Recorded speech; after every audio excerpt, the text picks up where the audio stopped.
At first glance, the scene seemed like something out of a glossy magazine or a reality TV show, an opulent mansion perched on a hill, sprawling gardens lit with subtle golden lights, fountains dancing in rhythm, and crystal chandeliers inside casting a warm glow over the crowd.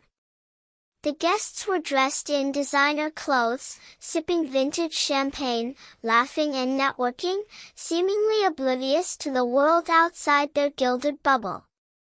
The party had all the trappings of wealth and success, a string quartet playing softly in the corner, waitstaff circulating with silver trays, and bartenders crafting cocktails with precision that felt more like a performance than a service.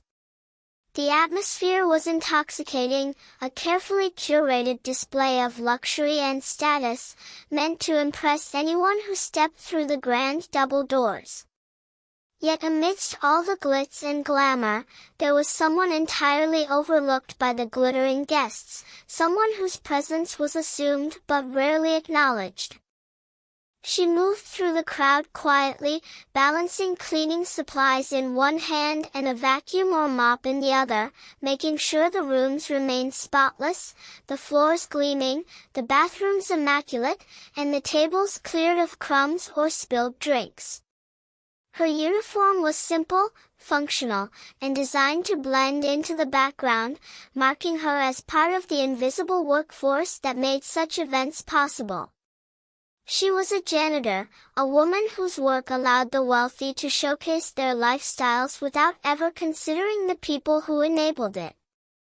The irony of her presence in such a luxurious setting was almost palpable. She maintained the environment in which the very people who held power over her laughed and celebrated, yet she herself remained unnoticed, reduced to a shadow in the room despite her central role in keeping everything perfect. That night, the family hosting the event, one of the wealthiest, most influential families in the country, was oblivious to her humanity. They were engaged in their own performance, trading jokes, exchanging polite smiles, and flaunting their wealth in a way that was meant to dazzle anyone present. But their sense of superiority extended beyond just wealth and status. It seeped into how they viewed the staff around them. At some point during the evening, one of the family members, caught up in the exuberance of their own company and feeling untouchable in their fortune, decided to make a joke at her expense. It was the kind of casual cruelty that often goes unnoticed in these social spheres, a comment delivered with a smirk and the assumption that no one would take it seriously. The joke referenced her appearance, her position, and perhaps even her race, turning her very presence into something to be mocked for amusement. Laughter erupted around her, the other guests following the lead of the host, some nervously, others eagerly, wanting to show they were part of the in-group and safe within the hierarchy of wealth. She heard it all, the words cutting through the music and chatter like a knife, and yet the room seemed oblivious to the fact that she was not just a background figure but a human being with feelings, pride, and dignity. The moment was small in the eyes of the billionaires, an inconsequential joke, a fleeting amusement, but for her, it was a stark reminder of the systemic disregard she faced daily. She had worked hard to maintain her job, to support herself and perhaps her family, moving through spaces where she was invisible yet essential. In the midst of glittering wealth, she was reminded sharply that she occupied a different reality, one defined not by the luxury of the party or the power of the family, but by the constant labor and respect denied to her. The contrast was striking. The family basked in the glow of their own privilege, oblivious to the humanity around them, while she maintained composure, performing her duties with professionalism even as the sting of mockery settled in. There was a tension in the air, one she felt in the tightness of her chest and the steady beat of her own heart, a recognition of the imbalance of power and the audacity of the wealthy to treat those who served them as less than human.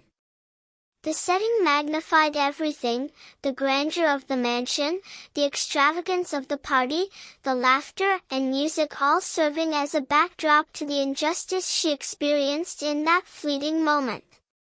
It was a scene that captured the absurdity of wealth untempered by empathy, a vivid snapshot of a world in which the powerful often fail to see those who enable their lifestyle. In that moment, she was acutely aware of her invisibility and yet also of the control she did have, the choices she could make, the boundaries she could assert, even within a system that seemed stacked against her. Every careful placement of silverware, every sweep of the floor, every unnoticed act of labor was a reminder of her diligence and her role in sustaining the very environment where she was mocked.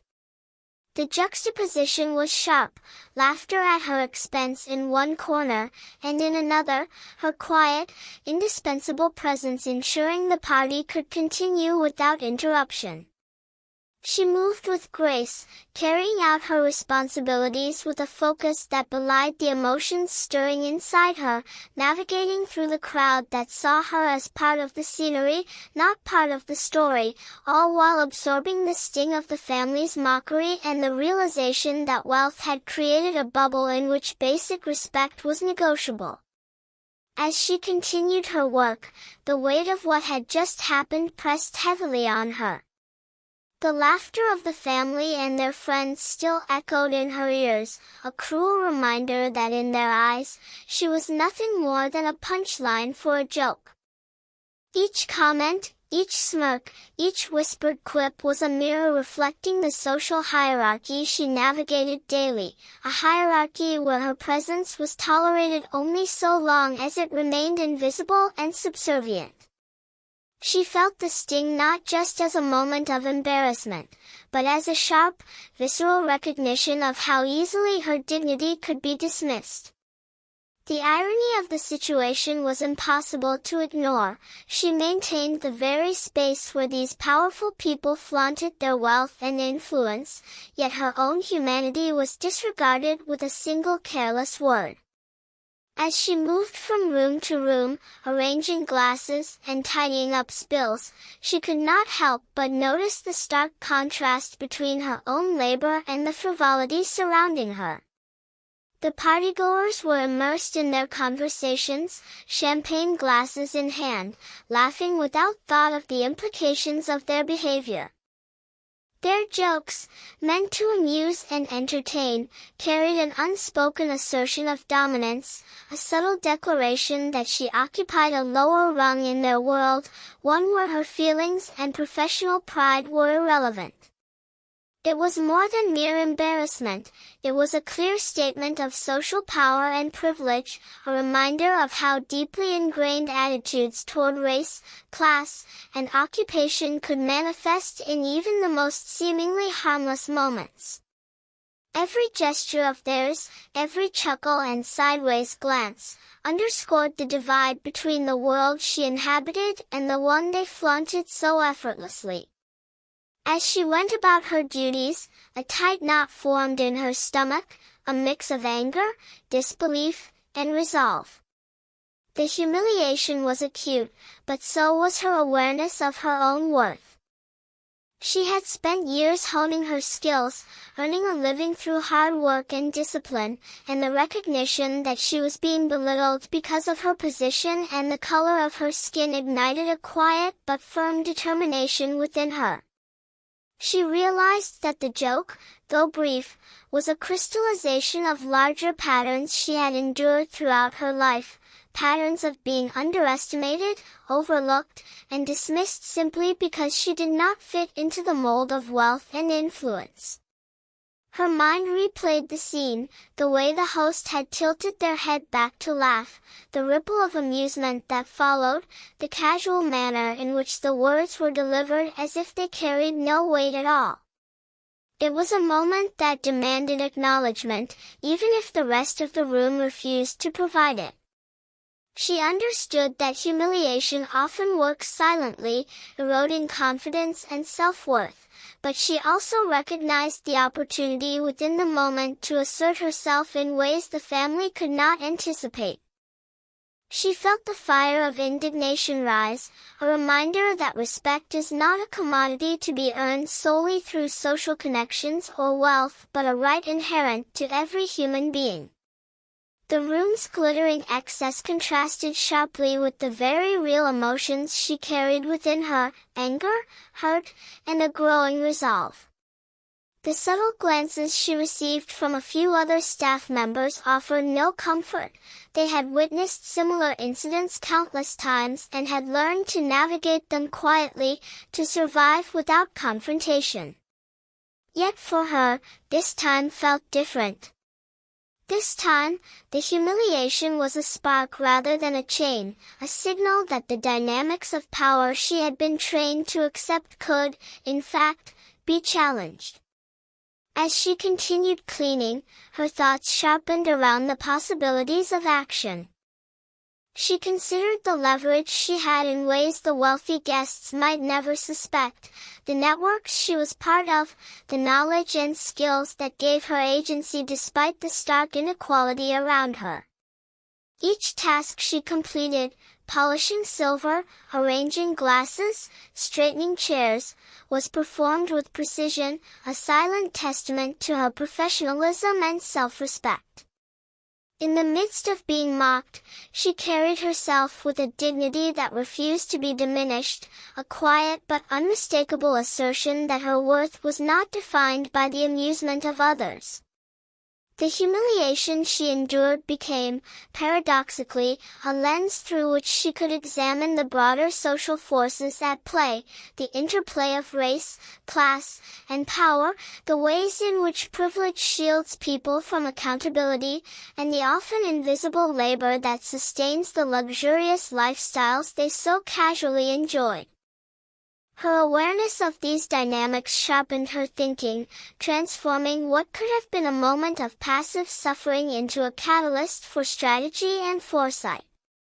Even as she moved through the opulent spaces, silently observing the frivolity and excess, she began to map out the contours of influence and consequence, recognizing that power is multifaceted and not solely the domain of those who flaunt wealth.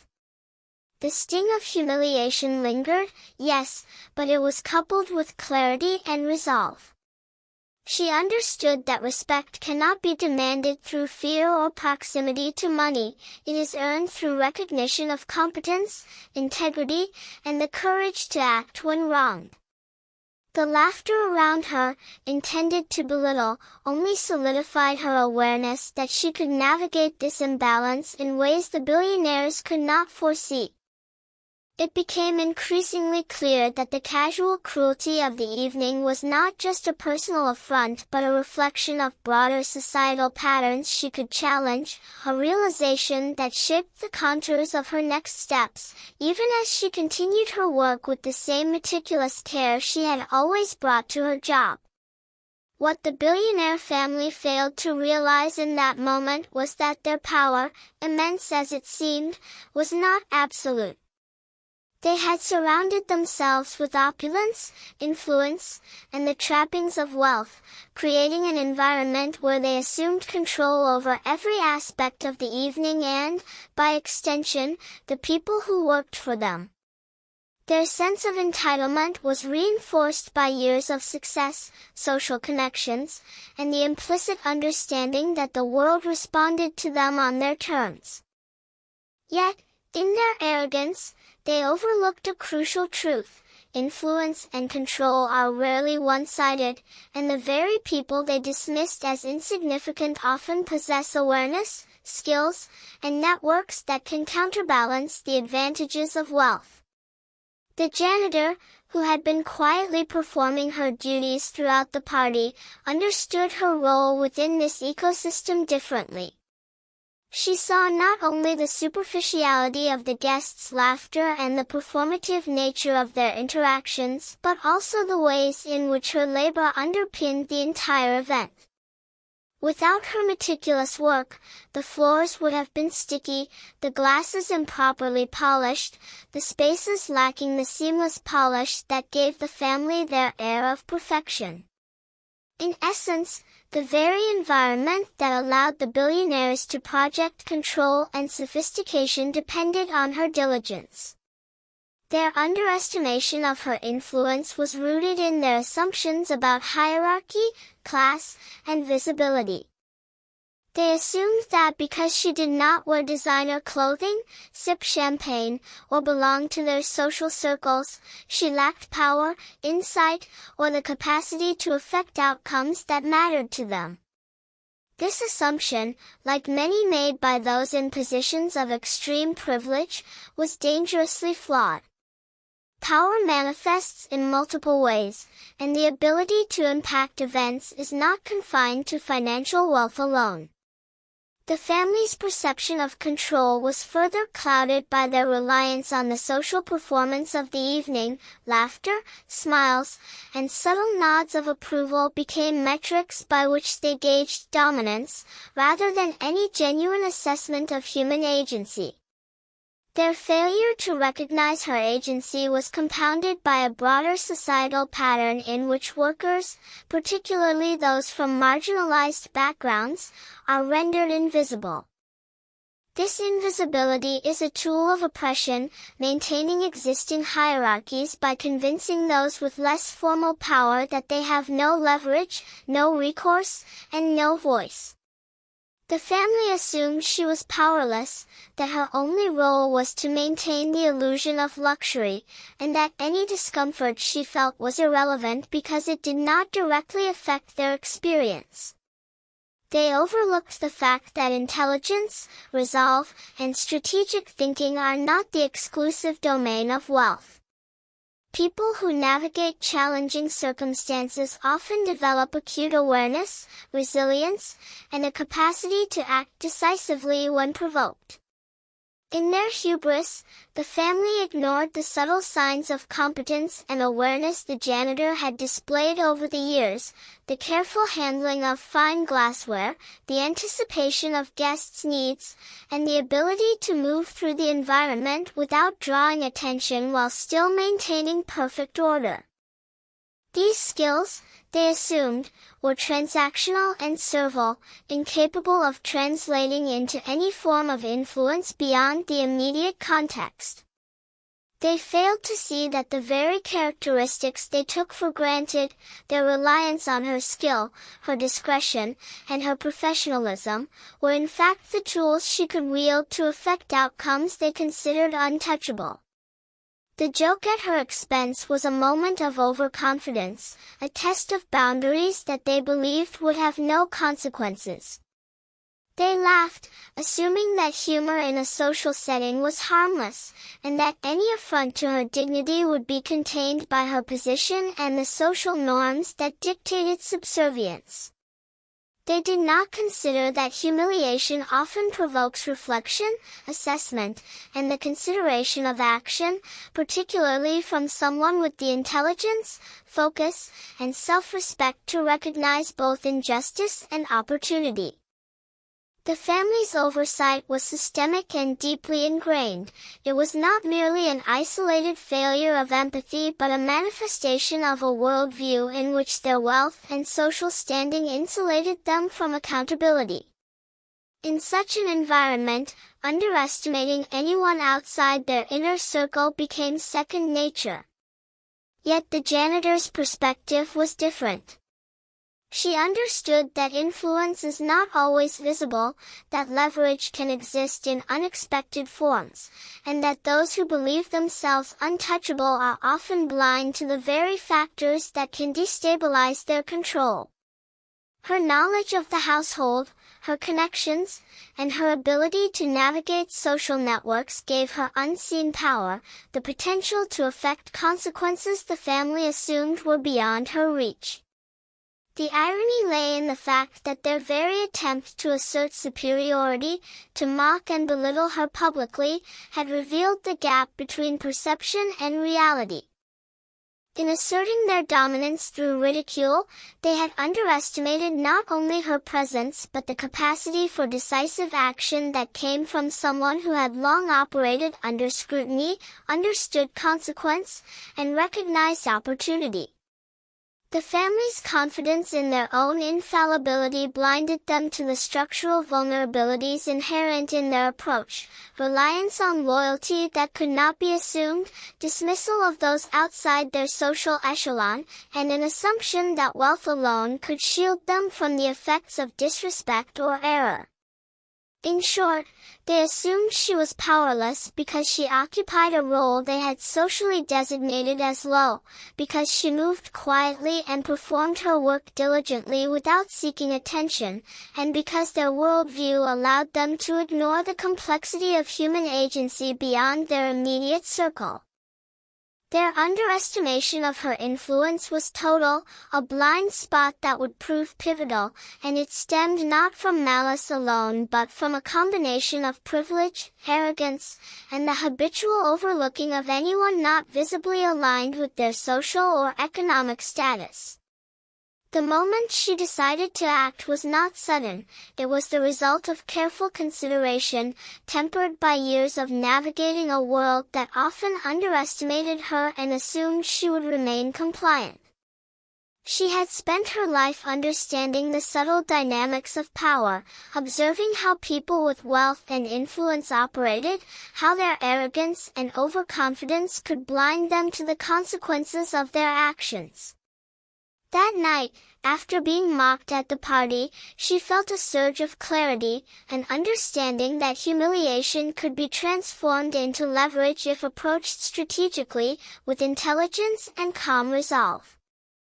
She did not act out of anger alone, she acted with precision, recognizing that the very people who had attempted to belittle her had created an opportunity through their own misjudgment.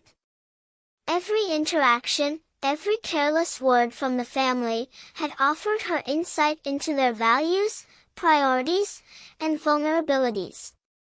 She understood that in environments dominated by wealth, people often equate control with invulnerability, failing to recognize that influence can flow from unexpected sources. Her awareness of this dynamic allowed her to see beyond the immediate sting of ridicule and to consider the larger implications of her choices. She began by assessing her position relative to theirs, acknowledging the apparent imbalance of power while identifying the channels through which she could exert real influence.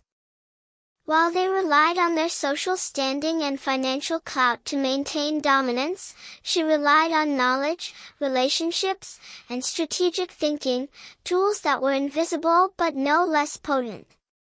She knew the family depended on certain deals, partnerships, and networks to sustain and grow their wealth, and she understood that even a single disruption in these arrangements could produce consequences they had not anticipated. The key was to act not impulsively, but decisively and deliberately, using the leverage available to her without exposing herself to unnecessary risk. In doing so, she tapped into a form of power often overlooked by the privileged, the ability to enforce accountability through informed, targeted action. Her approach combined patience, observation, and timing.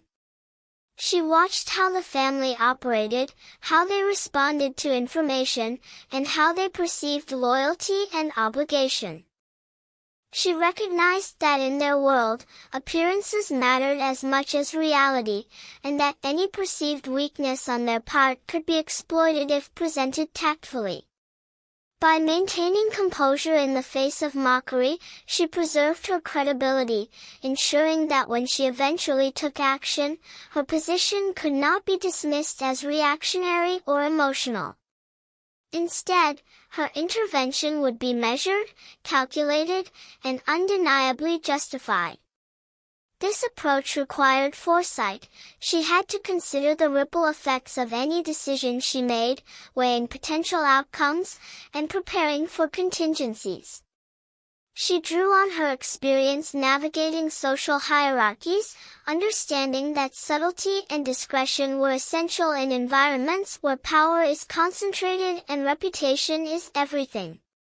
Acting too visibly or aggressively could provoke retaliation or disbelief, while hesitation risked allowing the family to recover and diminish her influence. She also understood the psychological dimension of her actions. People who wield unchecked wealth often overestimate their own invulnerability, assuming that those they perceive as subordinate lack the capacity or will to effect meaningful change. Her plan relied on this overconfidence, leveraging it to create a situation in which the family's assumptions would work against them. She recognized that respect and dignity are not automatically granted in the presence of wealth. They must be asserted, often with courage and strategic insight. Her decision-making process was methodical. She considered the resources at her disposal, the channels through which she could communicate her intentions, and the networks that could amplify her influence. She reflected on her own objectives, ensuring that any action she took would be consistent with her values, protect her integrity, and assert her worth in a tangible way. This was not a moment of impulsive retaliation but a calculated exercise in agency, demonstrating that even those assumed to be powerless can wield influence when they act with clarity, courage, and knowledge. In the quiet moments after the party, she mapped out her strategy, envisioning scenarios, anticipating resistance, and preparing responses. She knew that taking action required not only boldness but precision, and that the impact would be maximized by aligning her decisions with the leverage she held in ways the billionaires could not immediately perceive. Her resolve was grounded in a deep understanding of herself and the world she navigated. She had long recognized that power is multifaceted and that influence can reside in unexpected forms, in discretion, expertise, timing, and the courage to act when wronged.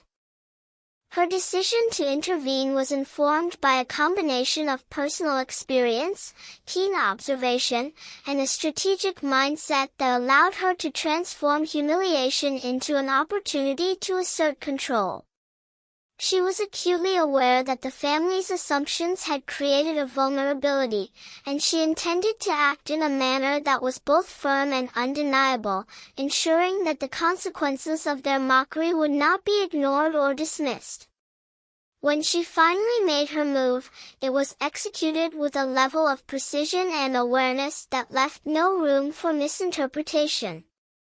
She knew that the billionaire's world was structured around deals, contracts, and appearances, and she leveraged every aspect of that system to assert her agency. The $1 billion deal in question was not just a financial transaction, it represented influence, prestige, and long-term strategic advantage for the family. Yet for her, it was also a point of leverage, an opportunity to assert the respect and acknowledgement that had been denied to her. She approached the situation with the calm authority of someone who understood both the gravity of her decision and the mechanics of the environment she was operating within. The family, accustomed to unquestioned loyalty and subservience, had no idea that the person they had humiliated could, in fact, impact a deal of such magnitude. They had underestimated the interconnectedness of power, assuming that wealth insulated them from the consequences of disrespecting someone who did not appear to hold influence. Her action was deliberate. She invoked the networks, knowledge, and contacts that she had cultivated over time, channels invisible to the family but critically important in the execution of high-stakes agreements. These were relationships built on trust, expertise, and credibility, qualities that could not be bought or mocked away. By exercising her agency through these channels, she transformed what had seemed like a personal slight into a concrete consequence that the billionaires could not ignore. In doing so, she highlighted a truth that is often overlooked in narratives of wealth and power.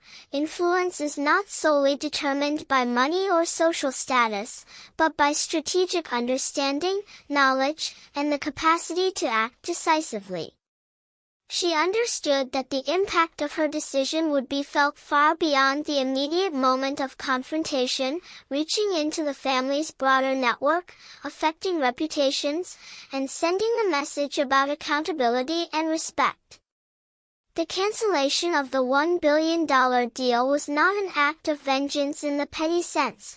It was a demonstration of the power inherent in agency, in standing firm against mistreatment, and in translating personal experience into strategic action.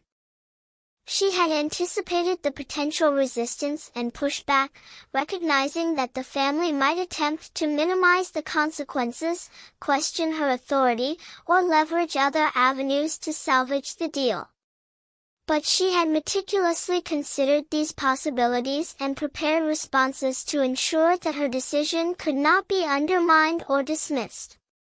Her ability to navigate these complexities was a testament to the depth of her awareness and her understanding of both human and systemic dynamics. The cancellation itself carried symbolic weight, illustrating that respect is not optional, that professional boundaries cannot be ignored, and that even those with enormous wealth are accountable to the principles of fairness and human dignity.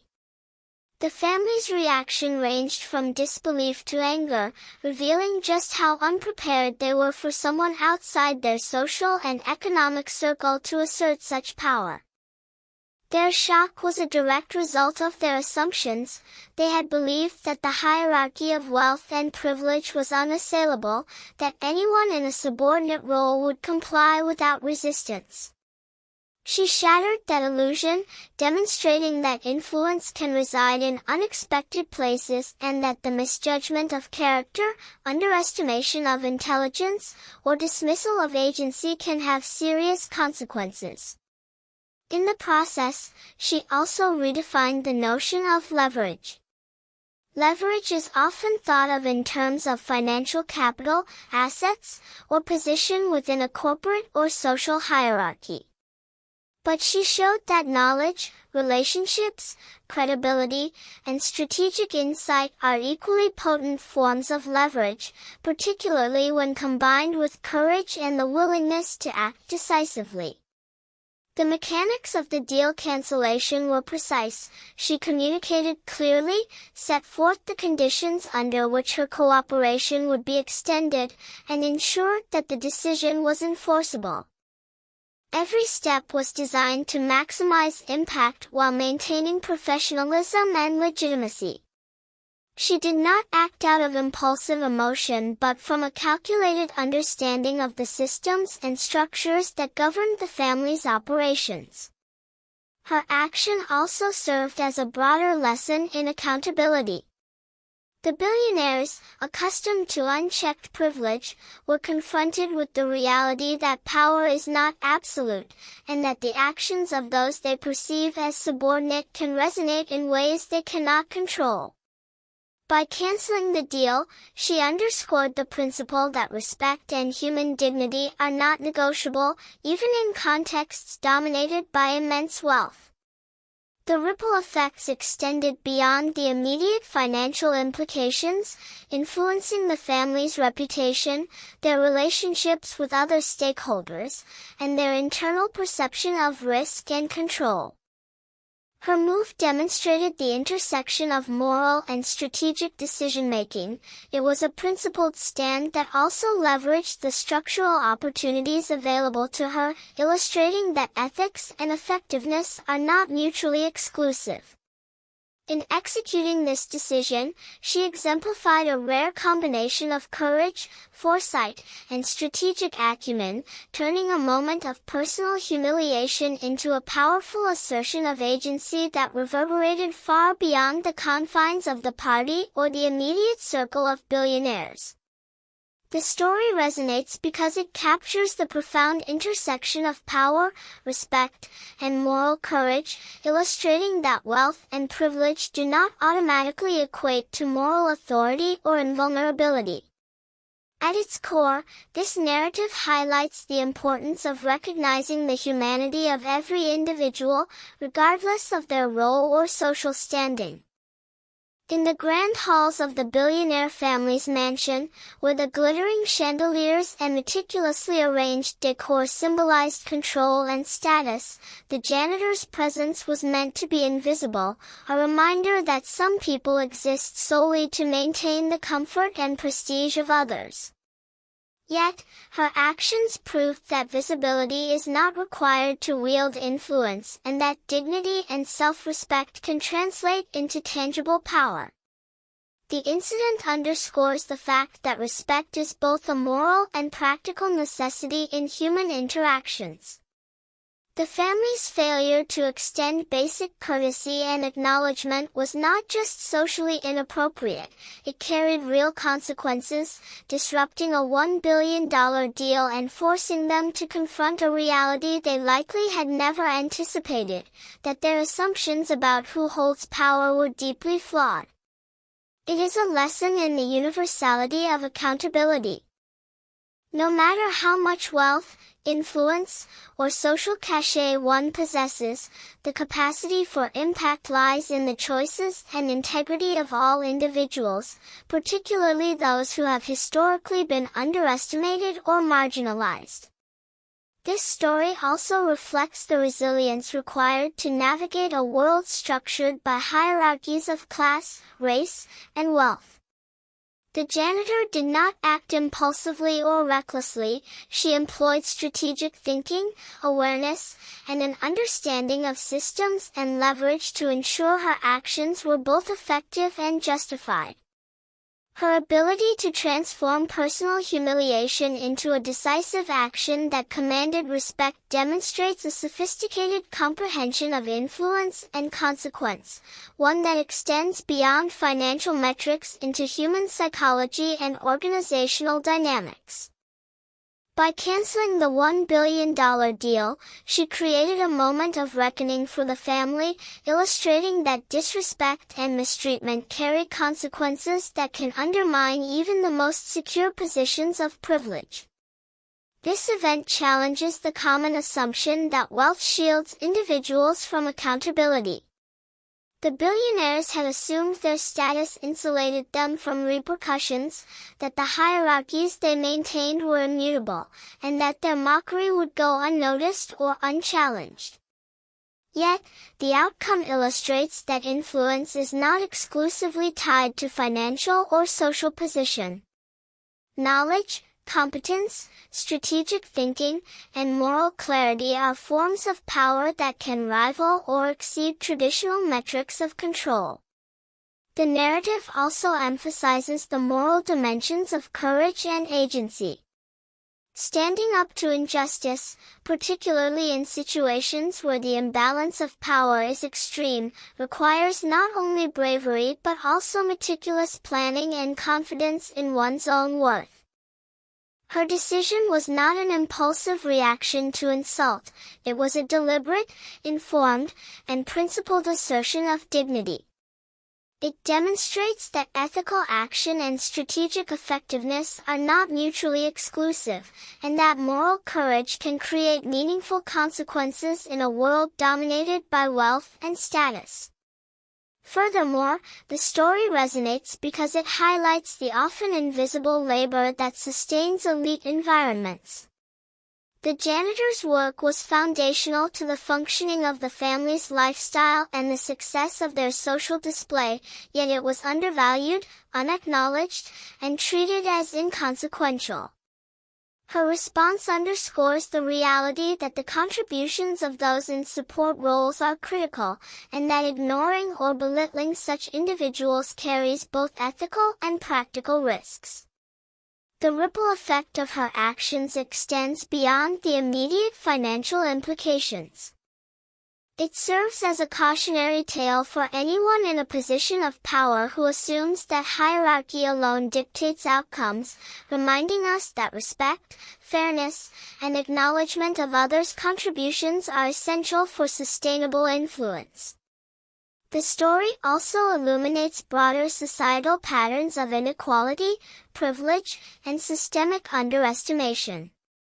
By turning the tables, she demonstrated how agency, skill, and strategic awareness can disrupt established hierarchies and challenge assumptions about who holds power.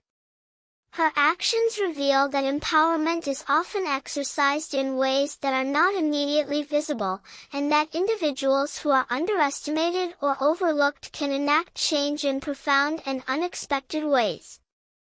The narrative, at its essence, is a testament to human dignity and the transformative potential of standing up for oneself.